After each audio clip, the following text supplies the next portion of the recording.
DSC ఇప్పుడు మనం notification ఇస్తున్నాం. డిఎస్సి విషయంలో అధ్యక్ష గతంలో జరిగిన అంటే తప్పులు ఏమేమి జరిగినాయి, ఇప్పటికీ ఎన్ని నోటిఫికేషన్ జరిగినాయి, ఏ ప్రకారంగా లీగల్ ఇష్యూలు వచ్చినాయి, అవన్నీ స్టడీ చేసి పక్కడబందీ నోటిఫికేషన్ ఇద్దాం, లీగల్లీ ఇబ్బంది లేకుండా చేయాల్సిన లక్ష్యంతో మేము పనిచేస్తాం అధ్యక్ష.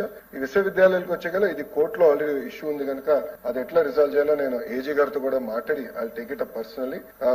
గవర్నర్ గారిని కూడా కలిసినప్పుడు నేను గవర్నర్ గారు ఛాన్సలర్, ఆయన కూడా చాలా స్పష్టంగా ఎట్టి పరిస్థితుల్లో రిక్రూట్మెంట్ మీరు పూర్తి చేయండి, ఎన్ఆర్ఎఫ్ ర్యాంకింగ్స్ ఇంప్రూవ్ అవ్వాలంటే సొంత ఉపాధ్యాయులు ఉండాలి, ప్రొఫెసర్స్ ఉండాలి, దానికి మీరు సీరియస్ గా తీసుకోండి అని గవర్నర్ గారు కూడా చెప్పారు. అది మేము సీరియస్ గా తీసుకుంటామని గౌరవ సభ్యులు తెలుపుకుంటూ, పెద్దలు అన్నట్టు 4330 శాంక్షన్ పోస్టులు ఉంటే కేవలం 1048 పోస్టులు ఇప్పుడు ఫిల్ అయినాయి, 3282 పోస్టులు ఖాళీగా ఉన్నాయి. దానికి వచ్చే సంవత్సరంలో ఫిల్ చేస్తామని ఈ సభాముఖం మీ అందరూ తెలుపుకుంటూ, గౌరవ ముఖ్యమంత్రి గారు నన్ను హెచ్ఆర్డీ మినిస్టర్ చేసినప్పుడు చాలా స్పష్టంగా నాకు చెప్పింది, ఎన్ఆర్ఎఫ్ ర్యాంకింగ్ ఈ రోజు ఆంధ్ర రాష్ట్రం 9వ స్థానంలో ఉండి అది 3వ స్థానానికి తీసుకురండి, క్యూఐఎస్ ర్యాంకింగ్ టాప్ 100 లో ఒక ప్రభుత్వ విశ్వవిద్యాలయం 5 సంవత్సరాలు ఉండాలని నాకు టార్గెట్ ఇచ్చారు అధ్యక్ష. అది చేసి చూపిస్తాను.